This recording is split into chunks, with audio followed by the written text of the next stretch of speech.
Let me tell you something that most people are too scared to say out loud.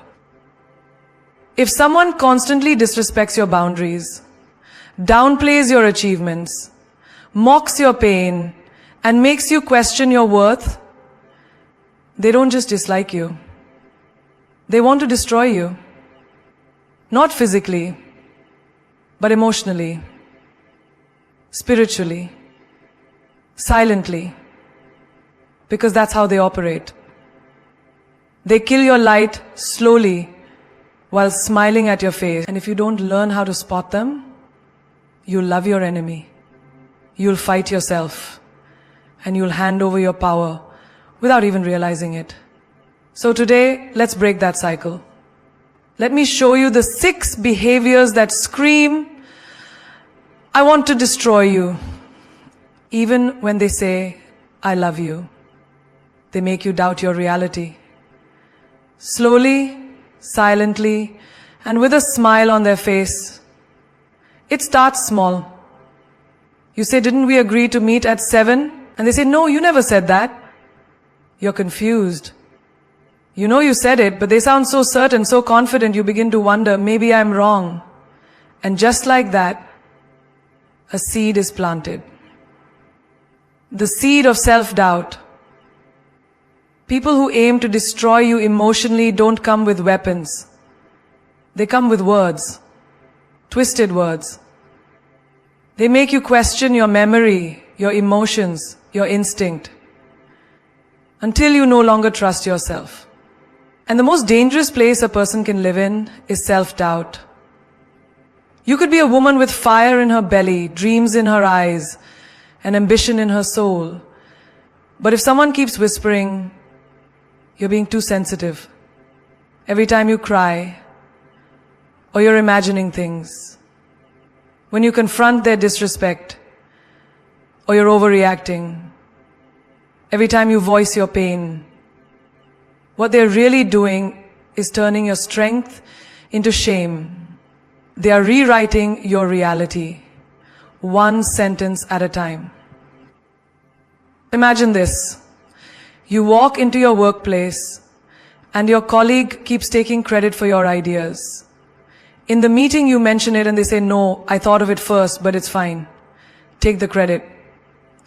In front of everyone, they play generous. But behind closed doors, they plant guilt. I did all the work, but you want the praise. Interesting. You leave that room feeling small, confused, and guilty, even though you were right. That's not kindness. That's gaslighting dressed as humility. Or let's say you're in a relationship. You express how something hurt you. Maybe he raised his voice, maybe he ignored you for days.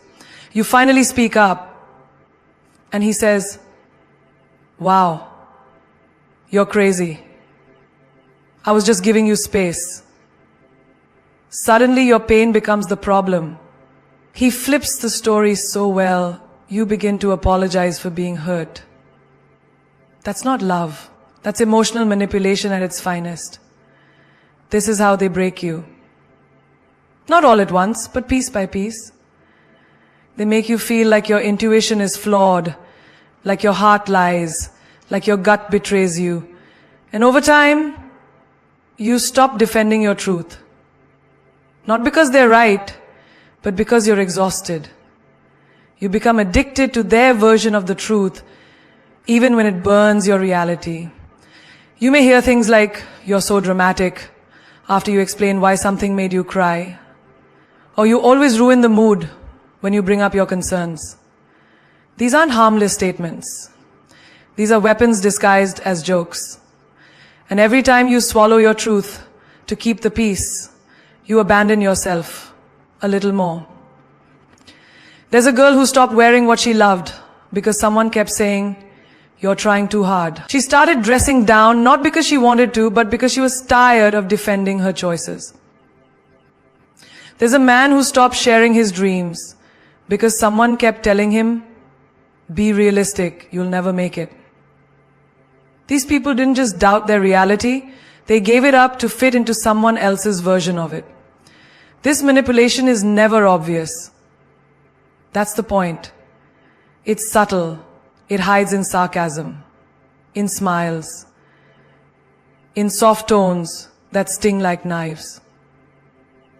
They start dressing down, being soft tones, start stinging like knives, and they become wrong for you.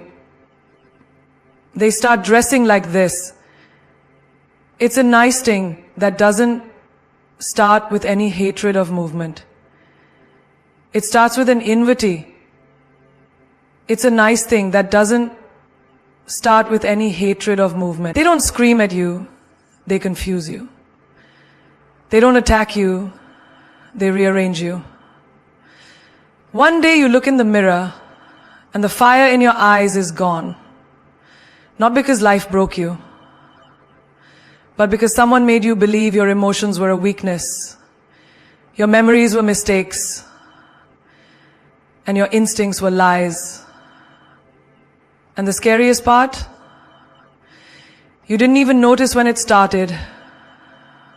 They smile when you win, but deep down, it stings them. The moment you start rising, the mask slips. You notice it in the silence when you share good news.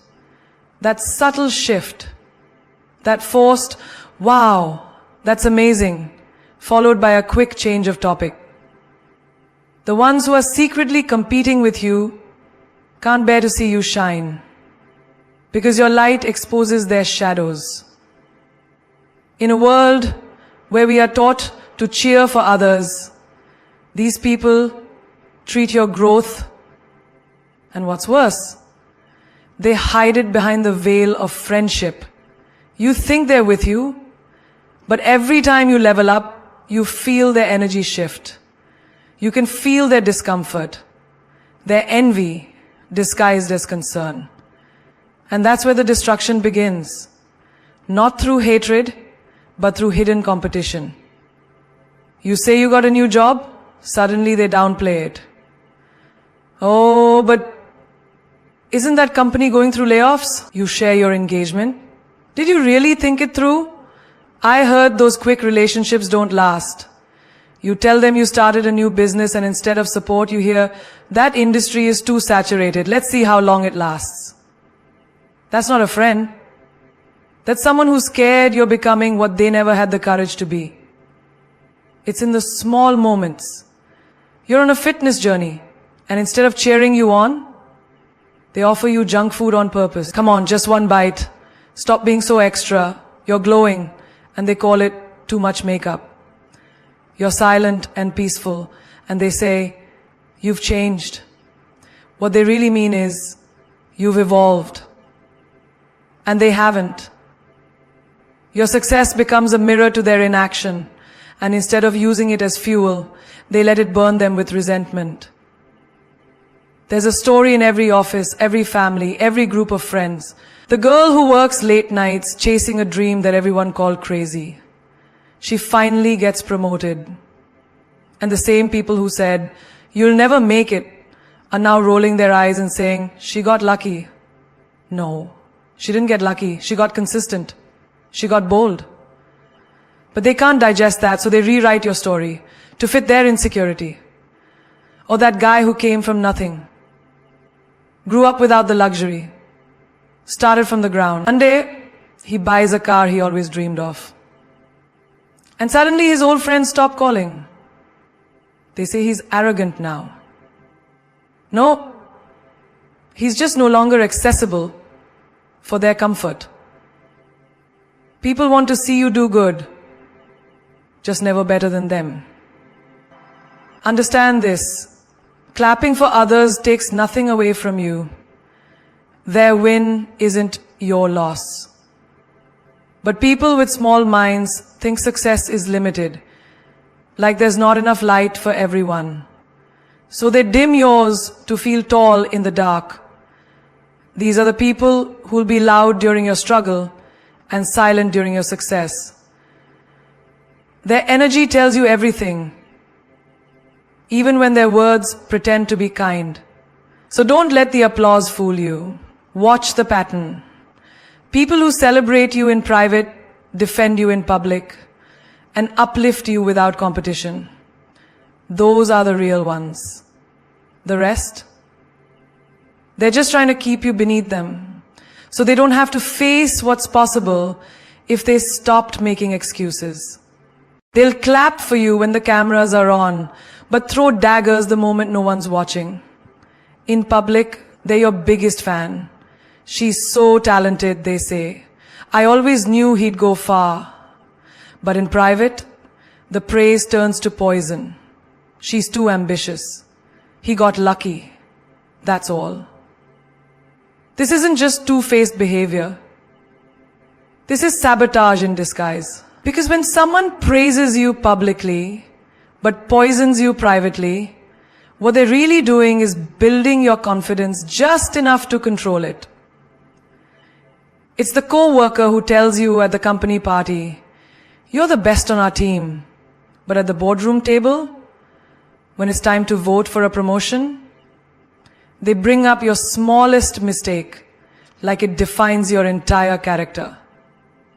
She's good, but a little impulsive, don't you think? They mask envy with concern. They dress jealousy in suits of politeness. You walk away wondering, why does it feel like they support me, but I still lose every time they speak? Because they're not clapping for your success, they're calculating it. You'll see this in family too. The aunt who posts your graduation photo with the caption, "So proud of our brilliant girl," but in the kitchen whispers, "Let's see how long this phase lasts." She always starts things and gives up. The cousin who tells you, "You're the star of the family," then rolls his eyes the moment you walk away.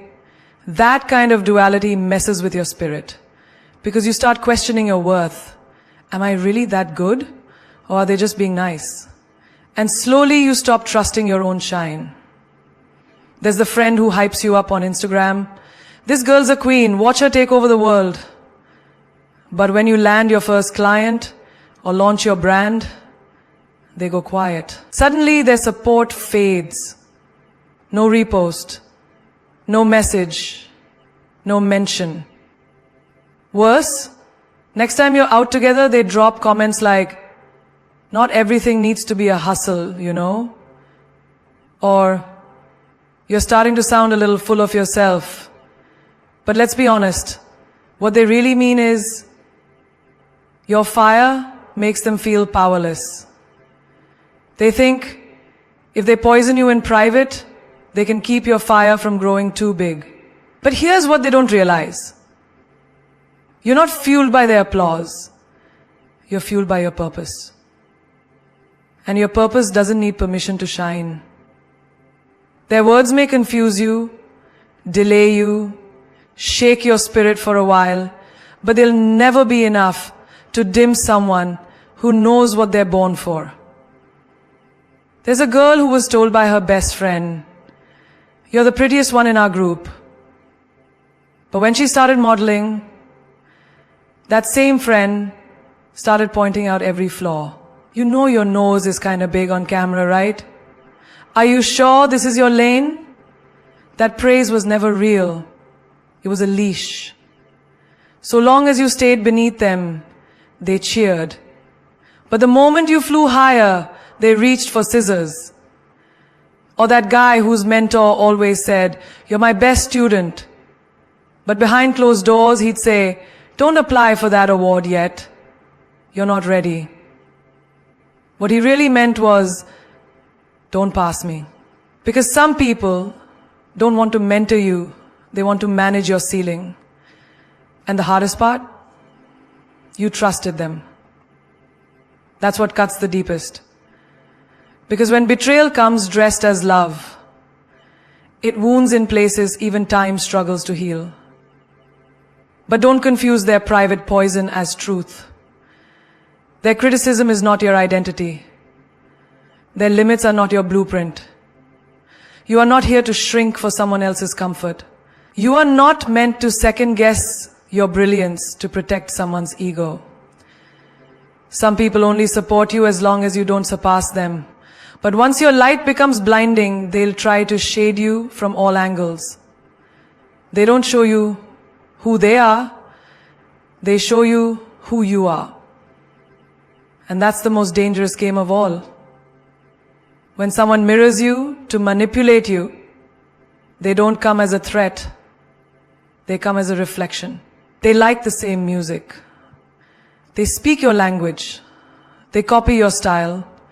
They adopt your values. Not because they admire them, but because that's how they get you to let your guard down. They study you like a blueprint, then shape-shift into your fantasy. And once they've won your trust, they start rewriting your reality. At first, it feels like a fairy tale. We're so alike, they say. It's like I've known you forever. You finish each other's sentences. You share the same goals, the same pain, the same dreams. But slowly things start to shift. You begin to feel confused. You're doing things you don't usually do. Thinking in ways you never used to. And every time you question it, they say, but this is who we are. No, it's who you were before they turned your identity into a weapon. Think of that coworker who observes how you speak confidently in meetings, how your words carry weight. Then suddenly they start using your phrases, dressing like you, taking credit for your ideas, but twisting them just enough to make them theirs. And when you confront them, they act shocked. You're overthinking. We're just alike. But you know better. They didn't mirror you to bond, they mirrored you to blend in, so they could rise without resistance. Or that friend who claims, you and I were the same, we're both empaths, we both hate drama, we both value loyalty. But the moment you open up, the moment you hand them your truth, they turn it into a tool. They learn your soft spots just to press on them later. They mimic your healing language just to gaslight you better. When you try to step back, they say, but you're not being yourself anymore. Of course you're not. You've been busy living in their version of you. It happens in relationships too. The man who studies your Instagram stories, suddenly he's into the books you read, the values you hold, the causes you fight for. He says everything you've been waiting to hear. But it's not love. It's strategy. He doesn't want to join your world, he wants to control it. So he imitates you until you fall in love with the image. But once you're in, the image starts to fade. And now you're not dating a partner. You're battling a stranger who once wore your reflection like armor. What makes this manipulation so powerful is that it doesn't feel like manipulation at all. It feels like connection. It feels like, finally, someone gets me. That's how they sink in. They don't push, they reflect. They don't argue, they agree. And while you're celebrating how aligned you are, they're calculating how to use your essence as leverage. They're not mirroring to love you. To become so familiar, you'd never see the dagger in their hand until it's already in your back. And the worst part? When they start pulling away, they leave you doubting your own self. Because you don't know where you ended and they began. You're left asking, was that even real? But here's the truth. Real people don't need to imitate you to be close to you. Real connection doesn't come from mimicry. It comes from mutual growth, from respect, from truth. Anyone who has to become you to love you was never really loving you. They were loving your light while plotting how to use it for their shadow. They don't always come to destroy you with insults or bruises. Sometimes they destroy you by disconnecting you from the very things that give you strength. They isolate you from your power sources, your friends, your family, your purpose, your peace. But they do it so subtly, you won't even notice the silence growing louder around you. They don't snatch your crown. They make you question if you ever deserved it. And once they've cut off the electricity to your soul, they start running the generator. And they decide how bright you get to shine. They start with phrases like, they don't really understand you like I do, or you're different now. Maybe that's a good thing. Sounds innocent, right? But behind those words is a silent campaign to isolate you. Like that friend who always throws shade on your other friendships. She only calls you when she needs something. Or, why are you always with them? I thought we were closer than that. What they're really saying is, I want to be the only voice in your head.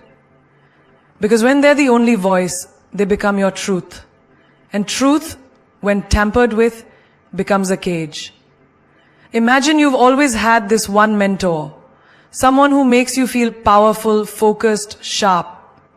You start dating someone who keeps saying, you don't need their advice anymore. You've got me. And little by little you stop calling. You stop seeking that wisdom. And suddenly your clarity starts slipping. Not because your instincts are weak, but because they've disconnected you from the people who keep your vision clear. Manipulators know they can't overpower you while you're plugged into your people. So they slowly, quietly pull the plug. There's a girl who used to light up every room, confident, opinionated, surrounded by a tribe of fierce, strong women. Then she met someone who said, you're too loud. You should just focus on us. Why do you need all that attention? And she mistook that comment for love. So she began dimming her light, skipping her friend dates, canceling plans. At first it felt like loyalty. But what she didn't realize was, you're never supposed to trade your spark to keep someone else warm. Sometimes it's not even a person. Sometimes it's a toxic job that isolates you from your creative spirit. This is your chance. Don't get distracted with your side hustle.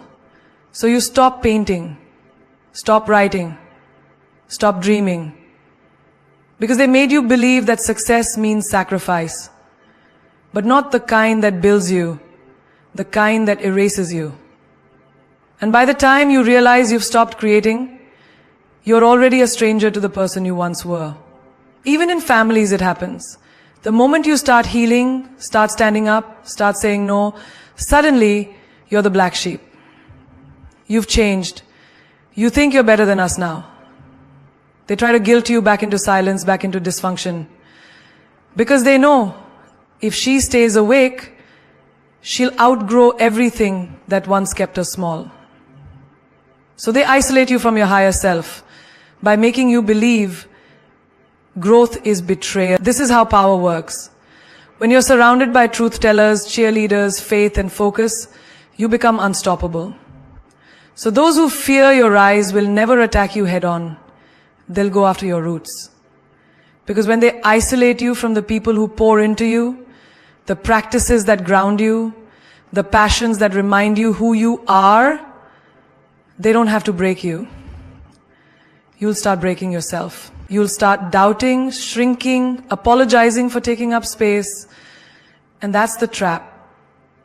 A queen without her court, a warrior without her tribe, a soul without its silence becomes easier to tame. They walk into your life with empty hands and expect you to carry their burdens, heal their wounds, fix their chaos, and then still blame you when it rains. These people don't just drain you, they make you feel guilty for being tired, for being a soul. They don't ask how you're doing, but they complain when you don't show up with your usual fire. They suck the life out of you and then whisper, you've changed. No, you haven't changed. You've just run out of pieces of yourself to give away. You know the type. They always have a problem, and you always have the solution. Every time they call, it's an emergency. Every time they show up, it's a crisis. But when the roles reverse, when your heart is heavy or your energy is low, they vanish. Or worse, they make it about them. I didn't know you were so negative. You used to be more fun. They drain your energy and then blame your exhaustion on your attitude. There's a woman who's always the strong one. At work, she stays late to help a colleague finish their report. At home, she's the emotional dumping ground for everyone's problem. Her phone rings, and it's never "how are you?" It's "can you do this for me?" But the day she decides not to answer, the day she puts herself first, they say she's selfish. You see, some people don't love you. They love the role you play in their life. Think about that friend who only calls when they've broken up, failed, or need advice. And when you're going through your own darkness, they're suddenly too busy. You tell them you're overwhelmed, and they say you're being dramatic. You say no, and they call you distant. They don't want you healed. They want you available. And when you finally start pouring into yourself, they call you changed. But healing will always look like betrayal to those who are benefiting from your brokenness. Or consider the partner who constantly leans on you for emotional support, but never supports you emotionally. They demand your presence, your patience, your understanding. But the moment you're the one who needs it, they go cold. They say you're too emotional, or you're overreacting. They make you doubt your own feelings while taking refuge in your strength. They want your light but refuse to recharge your soul. Even in families, it can be the same pattern. You're the one holding everyone together. You mediate the fights. You carry the legacy. You show up for birthdays, events, funerals. But the minute you ask for support, they say, you're too sensitive. Stop making everything about you. It's not that they don't see your pain. It's that acknowledging it would mean giving something back. And takers are never ready for that kind of transaction. They won't say thank you when you sacrifice. They'll say, you're supposed to. They won't ask why you're quiet. They'll say, why are you in a mood? They will drink from your well and then complain when the water runs dry. And the most dangerous part? They will convince you that it's your fault, that your boundaries are betrayal, that your silence is selfishness, that your burnout is attitude. But remember this, you are not hard to love, they are hard to satisfy. You are not draining because you finally need support. You are not the problem because you've stopped solving everyone else's. You are not weak for being human. You are not selfish for choosing rest. You are simply reclaiming your energy from people who were never grateful for the access they had to you. Sometimes, the ones who blame you the most are the ones who gave the least. And if they call you distant for protecting your peace, let them feel the absence of the energy they once took for granted. You've got to understand, if someone is trying to destroy you, it's because they fear the light inside you. No one goes after the ordinary. They target you because there's something extraordinary about you. Your presence threatens their control. Your truth shakes their lies. Your growth reminds them of everything they're refusing to become. But hear this loud and clear. You were not born to shrink into shadows just to make others comfortable in their darkness. You were born for greatness, not survival. And surviving people who were determined to drain you, manipulate you, isolate you, and blame you, that in itself is a miracle. If they tried to break you and you're still standing, you are already winning.